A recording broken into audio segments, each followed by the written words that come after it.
नवा संस्कृताय आप सभी का संस्कृत वाणी चैनल पर स्वागत है, अभिनंदन है। और आज हम स्वर संधि का एक गुण संधि का भेद देखेंगे और अच्छी तरह से देखेंगे। देखें गुण क्या कहती है, गुण संधि क्या कहते हैं। सबसे पहले हम देखेंगे गुण संधि की गुण क्या है।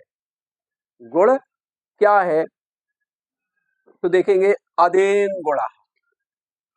एक सूत्र है अदेन गुणा, अदेन गुणा, अदेन गुणा। अब देखेंगे ये सूत्र कैसा है। अदेन गुणा कह रहे हैं, अदेन गुणा कैसा सूत्र है, परिभाषा सूत्र है। नहीं, गुण संज्ञक सूत्र है। कैसा, गुण संज्ञा सूत्रम, गुण संज्ञा सूत्रम कैसा है, गुण संज्ञा सूत्रम है। तो देखेंगे कि ये किन किन वर्णों की गुण संज्ञा करता है। देखेंगे अत, अत, इंग, चा, गुण संज्ञा स्यात्। कह रहे हैं कि अदेन गुणा सूत्र है। कैसा, गुण संज्ञक सूत्र है। कह रहे हैं अत एंग, अत और एंग कैसे हैं, गुण संज्ञक, गुण संज्ञक वर्ण है। अब देखेंगे अत में क्या आ रहा है,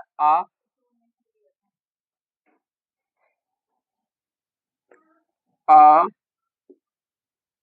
ह्रस्व आ है। एंग में देखेंगे, एंग कहां से आ रहा है हमारा, सूत्र महेश्वर सूत्र है आयुड़, आयुड़ री लिरक योंग योंग। कह रहे हैं योंग, इससे बना है क्या, यंग, यंग प्रत्याहार बना है। ये महेश्वर सूत्र का पहला सूत्र है, ये दूसरा है और ये तीसरा सूत्र से यंग से बना है। ये क्या है, ए और ओ, आ, ए और ओ। ये कैसे वर्ण है, ये गुण संज्ञक सूत्र है, वो वर्ण है गुण, गुण संज्ञक संज्ञा। इन वर्णों की आ और ए, ओ की गुण संज्ञा होती है। तो ये सूत्र कैसा है हमारा, गुण संज्ञक सूत्र है। अब देखेंगे तो क्या कह रहे हैं, अत एंग चा गुण संज्ञा स्यात्। अत आ, इंग आ और ओ, चा माने और, गुण संज्ञा स्यात् इनकी गुण संज्ञा हो।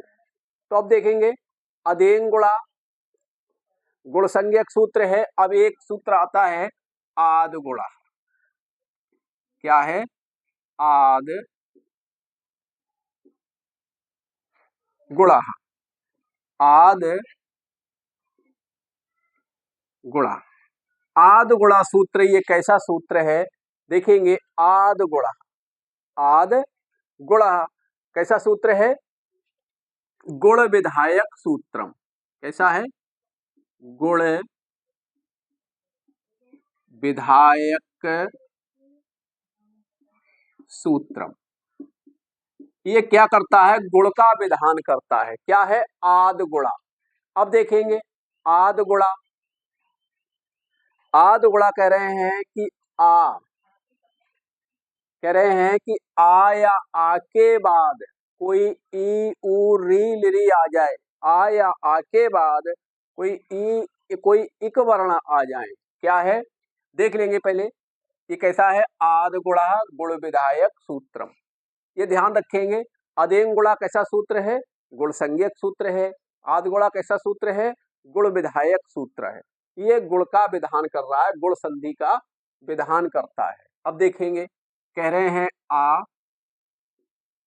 ह्रस्व हो या दीर्घ हो के बाद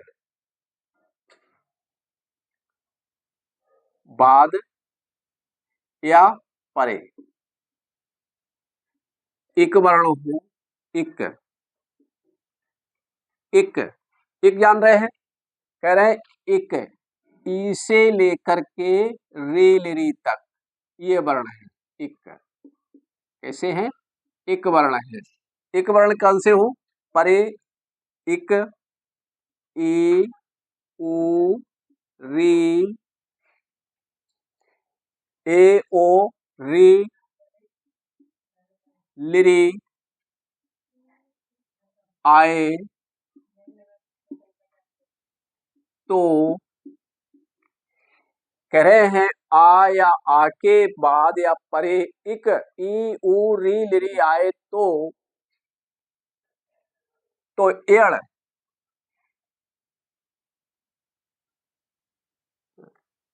गुण एकादेश हो जाएगा। क्या हो जाएगा? गुण एकादेश हो जाएगा। क्या? गुण गुण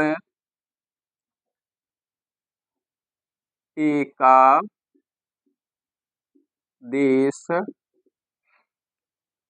दे गुण एकादेश हो जाएगा। देखेंगे कैसे गुण एकादेश हो जाएगा। कह रहे हैं प्रथम शब्द के अंत में क्या आ हो, ह्रस्व या दीर्घ आ हो, बाद में या परे कोई एक वर्ण हो, ई, उ, री, लिरी आए तो गुण एकादेश हो जाएगा। किस तरह से हो जाएगा देखेंगे। हाँ देखेंगे, प्रथम शब्द का अंतिम वर्ण अगर हमारा ह्रस्व आ है या फिर दीर्घ आ है और इधर क्या है ई, इधर ई है तो दोनों के स्थान पर क्या हो जाएगा? ए हो जाएगा। इसी प्रकार से अगर हमारा प्रथम शब्द का अंतिम वर्ण आ या आ है, बाद में अगर उ है तो आ और उ मिलकर के ओ हो जाएगा। और कैसे होगा? ये उच्चारण स्थान के आधार पर होगा, बताएंगे जब उदाहरण होगा करवाएंगे तब देखेंगे। इसी तरह से ह्रस्व आ और दीर्घ आ और दूसरे शब्द का जो प्रथम वर्ण है अगर कोई री हो रहा है तो आ और रे मिलकर के हमारा अर हो रहा है। और इसी प्रकार से प्रथम शब्द का अंतिम वर्ण आ या आ है और बाद में अगर कोई लिरी है तो क्या हो जाएगा? अल हो जाएगा। क्या हो जाएगा? अल हो जाएगा। तो इतना अच्छी तरह से जान लेंगे। कह रहे हैं कि हमारा गुण संधि चल रहा है, स्वर संधि का। अदेंग गुणा कैसा सूत्र है? गुण संज्ञा सूत्र है। फिर उसके बाद गुण किन वर्णों की होती है? आ, ए और ओ की गुण संज्ञा होती है। फिर क्या है? आद गुणा गुण विधायक सूत्र है, ये गुण का विधान करता है। क्या कहता है? कि आ या आ के बाद परे दूसरे शब्द के प्रथम वर्ण ए, ओ, रे, लिरी आए तो गुण एकादेश हो जाएगा। कह रहे हैं आ या आ के बाद ई आए तो दोनों के स्थान पर क्या हो जाएगा? ए। कह रहे हैं आ या आ के बाद उ आए तो दोनों के स्थान पर क्या हो जाएगा? ओ। आ के बाद अगर री आए तब अर, आ या आ के बाद अगर लिरी आए तो अल आदेश हो जाएगा। ठीक है, और ये होगा उच्चारण स्थान के आधार पर। देखते हैं एक उदाहरण, तब तक ये नोट कर लीजिएगा और अगले देखते हैं। चलते हैं अगले उदाहरण की तरफ।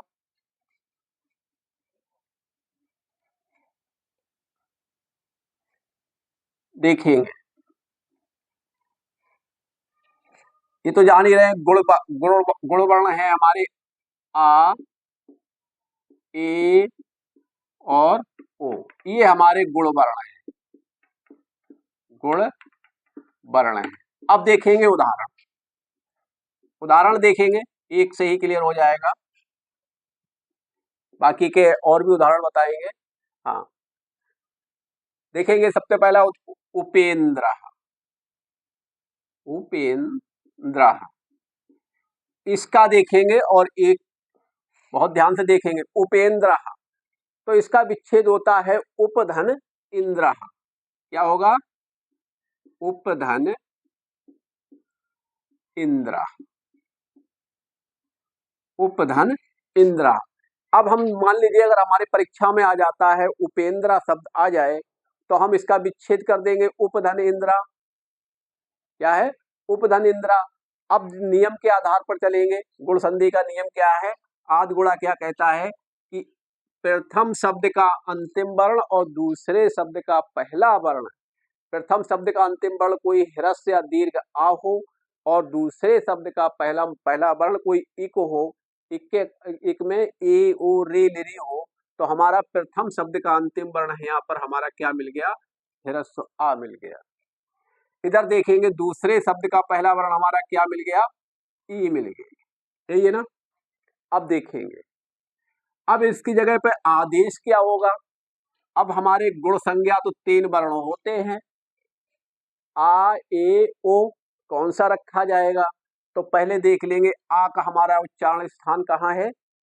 अको विसर्जनीया नाम कंठा, तो आ का उच्चारण स्थान क्या है हमारा? कंठ है। ई का उच्चारण स्थान कहाँ है?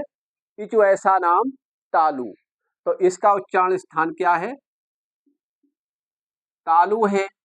अब हमारा कोई इन 3 में से ही रखा जाएगा, वह वर्ण रखा जाएगा जो हमारे कंठ और तालु दोनों हो, स्थाने अंतर तमा सूत्र के आधार पर। अब देखेंगे आ का उच्चारण स्थान क्या है हमारा? कंठ, तो कंठ तो है।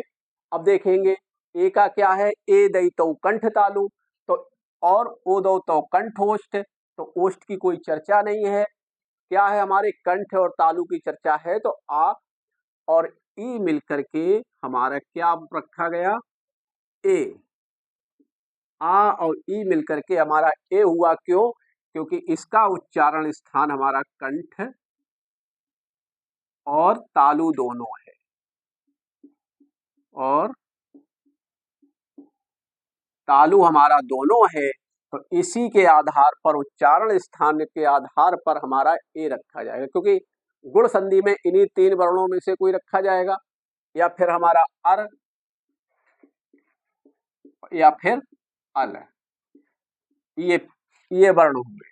तो अब देखेंगे हमारा, हमने उप का हमारा आ है, इंद्र का हमारा ई है, ह्रस्व आ और ई हमारा ए आया किस स्थान पर? उच्चारण स्थान के आधार पर। आ का उच्चारण स्थान हमारा क्या है? कंठ। ई का उच्चारण स्थान जो ऐसा नाम तालु है, तो अब हमारा वही वर्ण आएगा जो हमारा कंठ और तालु दोनों होगा, तो हमारा ए दई तो कंठ तालु, तो हमारा ए हुआ। अब देखेंगे, ये तो हमारा ए है, उप है, उप का हमारा आ है, स्वर निकल गया, तो यहाँ पर क्या हुआ? हलंत। फिर ए रख लिया, फिर इधर क्या बचा? नद्रा। इसको हम संयुक्त कर देंगे, देखेंगे उप ए की मात्रा लगा देंगे और नद्रा, ये तुम्हारा यहाँ पर जाके ये सिद्ध होता है। तो इस तरह से हमने जाना अदेंग गुणा गुण संज्ञक सूत्र है, आद गुणा गुण विधायक सूत्र है, और जो गुण वर्ण है वो आ ए ओ और अर और अल, इन वर्णों का आदेश होता है। तो प्रथम शब्द का अंतिम वर्ण आ या आ हो, ह्रस्व या दीर्घ, बाद में कोई एक वर्ण हो, तो दोनों के स्थान पर या तो हमारा ए आएगा या ओ आएगा या अर या अल, वो आएगा हमारे उच्चारण स्थान के आधार पर। यहाँ तक ही जान ही लिया, इससे जान लेंगे और फिर अब अगले चलते हैं, ठीक है। अब हम लोग अगले वीडियो में मिलते हैं भाग 2 में, तब तक के लिए नमस्कार।